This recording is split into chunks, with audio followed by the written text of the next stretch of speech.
안녕하세요. 자미원 한의원의 원장 허정원입니다. 오늘은 산조인에 대한 설명을 조금 드려볼까 하는데요. 누구나 불면증이 있는 분들은 한 번쯤은 들어봤을 법한 그런 약재이자 음식인데요. 산조인이 불면증에 좋은 약재이긴 한데 이런 분들이 드시면 더 좋다라는 설명을 조금 드려볼까 해서 준비를 했습니다. 산조인이 뭐예요? 라고 물어보시는 분들이 있는데요. 우리가 대추를 먹잖아요. 그 대추는 우리가 흔히 말하는 집대추고요. 산조인은 집대추가 아닌 야생대추의 씨앗을 산조인이라고 합니다. 집대추는 우리가 그 과육을 먹는데 야생대추의 경우에는 과육이 그렇게 맛이 별로 없어서 과육은 먹지를 않고 그 씨앗을 약으로 이용을 하는 것입니다. 한의학 본처서에 나와 있는 산조인의 효능에 대해서 잠깐 먼저 설명을 한번 드려볼게요. 산조인을 생으로 쓰는 거랑 한번 볶아서 쓰는 거랑 그 효능이 조금 달라지긴 하는데요. 생으로 쓰게 되면은 간과 담을 보하는 효능이 만들어집니다. 맛 자체가 약간 달면서도 약간 시큼하고 윤기가 있기 때문에 간담에 부족한 피와 진액을 보충해주는 효능이 있는데요. 한번 볶아 쓰게 되면은 성질이 따뜻해지면서 향이 강해져요. 그래서 비위라고 얘기하는 소화기를 각성시켜줘서 소화가 잘 될 수 있도록 도와주는 그런 효능을 가지게 됩니다. 또 어떤 의사에는 산조인을 생으로 쓰면 잠이 많은 그 사람들이 잠이 줄어들게끔 한다. 반대로 산조인을 볶아서 쓰면 잠이 안 오는 사람들을 치료한다. 그래서 불면증에는 산조인을 볶아서 써야 된다라고 얘기를 하는 의사도 있긴 있는데요. 제 경험적으로 봤을 때는 꼭 그게 정답은 아닌 것 같고요. 소화력이 약한 분이라고 한다면 볶아서 쓰는 게 더 좋다라는 얘기까지는 드릴 수가 있을 것 같습니다. 한의학 의사에 나와 있는 불면증과 관련된 효능에 대해서 한번 제가 설명을 드려볼게요. 우선 산조인은 우리 몸의 근골, 그러니까 근육과 골격을 강하게 하는 그런 효능이 있습니다. 그리고 가슴이 답답하다거나 이 번민이 생기는 걸 풀어주고 갈증도 풀어주는 그런 효능이 있습니다. 그리고 심장을 편안하게 하고요. 담이 허해서 생긴 불면증을 치료한다라고 되어 있고요.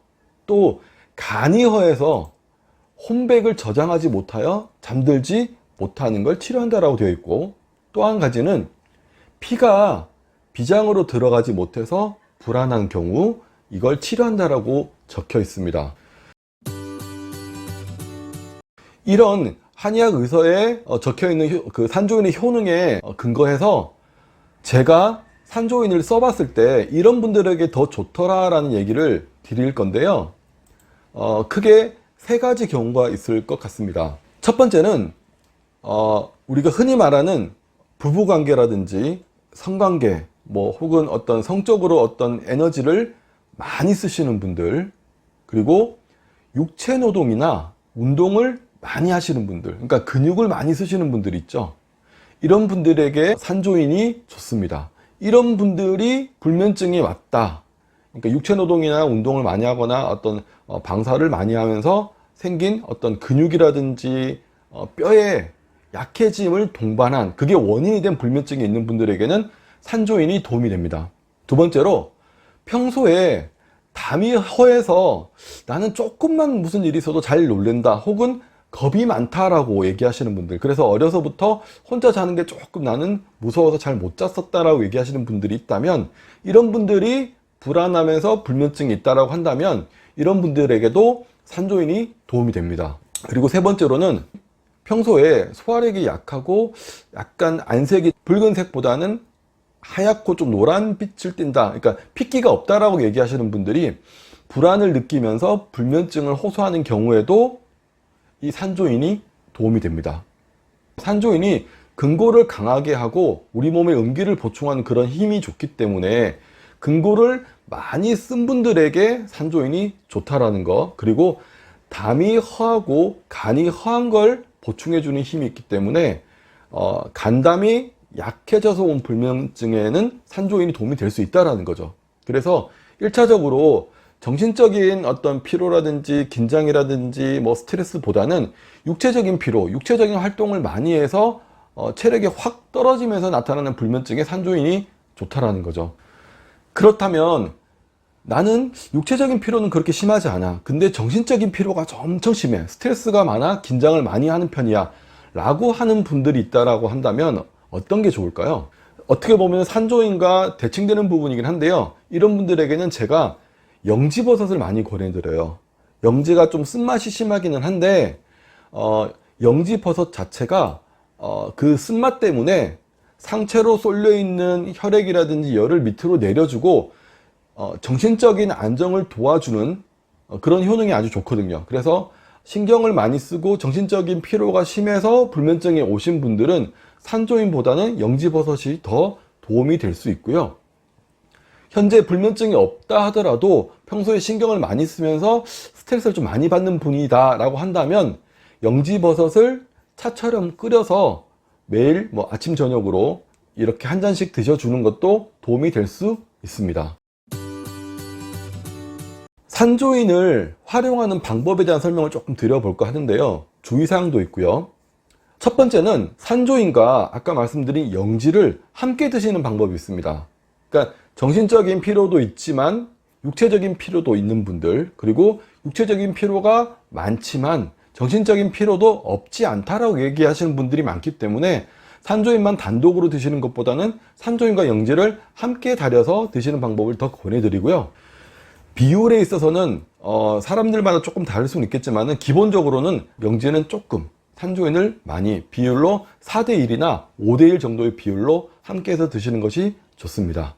그리고 또 하나 주의해야 될 사항은 뭐냐면요, 산조인을 드실 때는 가급적이면 많은 양의 산조인을 넣고 달이시는 게 좋습니다. 우리가 녹차 마신다 그러면 이 정도의 녹차 잎만 넣고 그 차를 만들어서 먹는데, 산조인의 경우에는 그 용량이 많으면 많을수록 효능이 더 좋고요. 좀 양이 많아야지 그 효능을 발휘를 하기 시작하기 때문에 가급적이면 많은 양의 산조인을 넣고 달이시는 게 좋은데요. 한 번 복용하는데 약 20에서 30g 정도의 산조인을 먹는다라는 기분으로 달이셔야 그 효능이 발휘가 될 것입니다. 그리고 이거 귀찮은데 몇 킬로씩 집어넣고 그냥 달여서 매일 먹지. 물론 나쁜 방법은 아닌데요. 산조인이 결국은 그 씨앗 종류이기 때문에 달여놓고 냉장고에 보관을 한다 하더라도 상할 염려가 있습니다. 그래서 가급적이면 그때그때 며칠치 정도만 달여서 냉장고에 보관해서 드시는 것이 좋습니다. 세 번째로, 산조인은 그 껍질이 깨져버리게 되면은 바로 산패할 수가 있기 때문에 보관할 때는 반드시 껍질이 유지된 상태로 보관을 하셔야 되고요.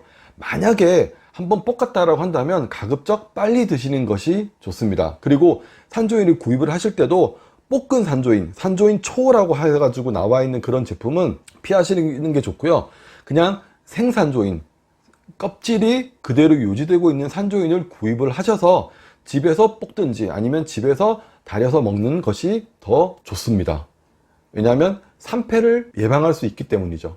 오늘은 제가 산조인을 불면증에 활용할 때 이런 분들이 드시면 더 좋다라는 주제를 가지고 말씀을 드려봤는데요. 간단하게 요약을 하면 산조인은 육체적인 피로가 심한 분들, 그래서 근육이 말 그대로 좀 근육통도 심하고 근육을 많이 쓰고 몸을 많이 쓰신 분들이 불면증에 왔을 때 산조인이 더 많은 도움이 될 수 있다라는 얘기를 좀 드리고 싶고요. 실제로 이제 산조인탕이라는 의서의 산조인을 곤약으로 한 처방이 있는데요.